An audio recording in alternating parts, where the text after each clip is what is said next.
Sveiki! Statulėlė, puodelis, paveikslėlis, menkas niekutis įsigytas užsienio šalyje primins malonės kelionėje praleistas dienas.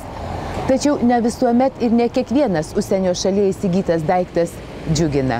Ką daryti, jeigu lankydamiesi kurio nors užsienio šalyje įsigijome netinkamos kokybės daiktą? Apie tai kalbame su Europos vartotojų centro teisininku Sauliumi Linkevičiumi. Pirmiausia, prašom pasakyti, ar skiriasi Lietuvos ir kitų ES šalių teisės? Skirtingose šalyse veikia ir skirtingi vartotojų teisių gynimo mechanizmai.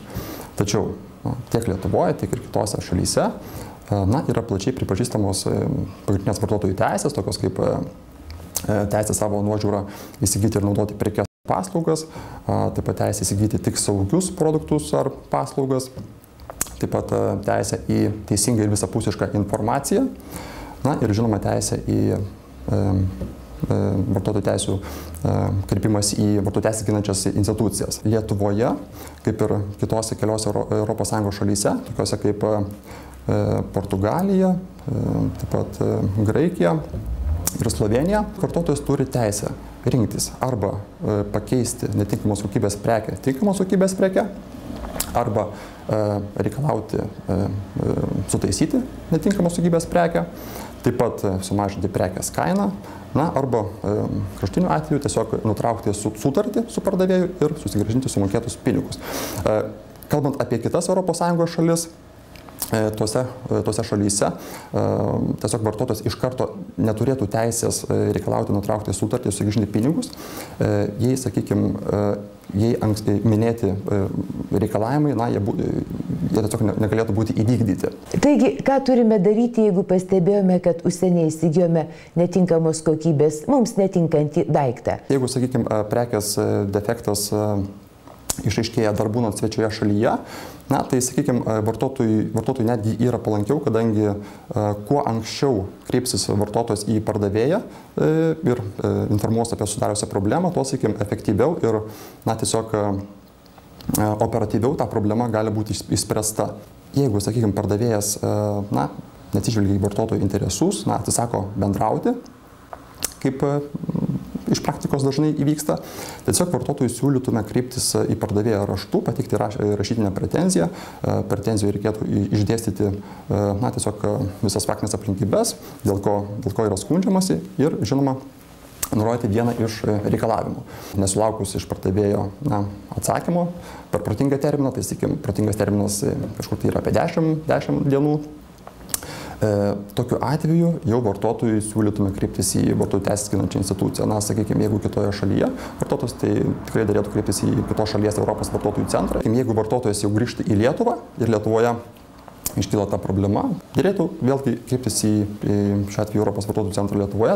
O kokių dažniausiai patiria nepatogumų Lietuvos vartotojai kitose šalyse? Galėčiau paminėti vieną atvejį, kai Lietuvos vartotojas tiesiog berods Lenkijos interneto svetainėje susirado įdominančią prekę. Šiuo atveju buvo vaikiškas vežimėlis, atliko apmokėjimą, tačiau prekės laiku nesulaukė, prekė nebuvo pristatyta.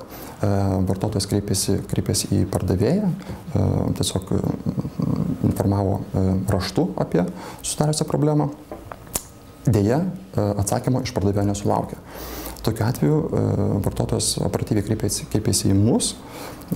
Mes kreipėmės į Europos vartotojų centrą esantį Lenkijoje ir, sakykime, tuo būdu, bendradarbiaujant abiem centram, ta problema buvo išspręsta. Tai mes, sakykime, galim pasidžiaugti, kad ir tas įvykis būtent, baigėsi sėkmingai. Vartotojas gavo vis tik tai prekę. Laukiame tokių paklausimų, ypatingai dėl Didžiosios Britanijos, sakykime, taip pat ir Lenkijos, kadangi tikrai Lietuvos vartotojai gan aktyviai perkasi šiose šalyse. Ar galime apginti savo teises tokiu atveju, jeigu užsienyje įsigijome daiktą, tarkim, panašioje prekyvietėje į Pilies gatvę Vilniuje? Tokiu atveju iš tikrųjų kyla problema, kadangi, sakykime, Europos vartotojų centrai, jie tik tai nagrinėja skundus susijusius su prekių įsigijimu iš juridinių asmenų.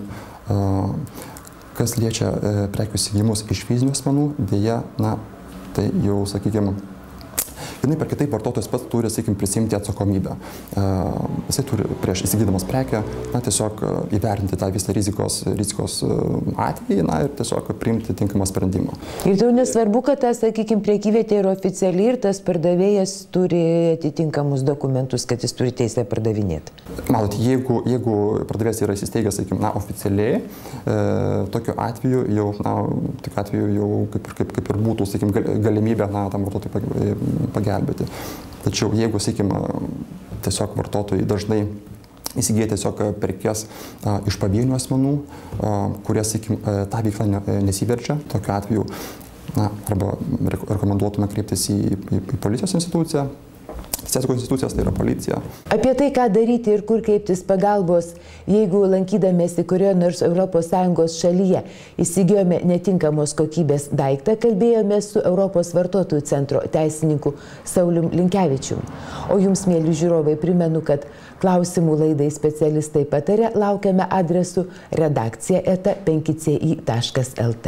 Iki kito karto. Sudie.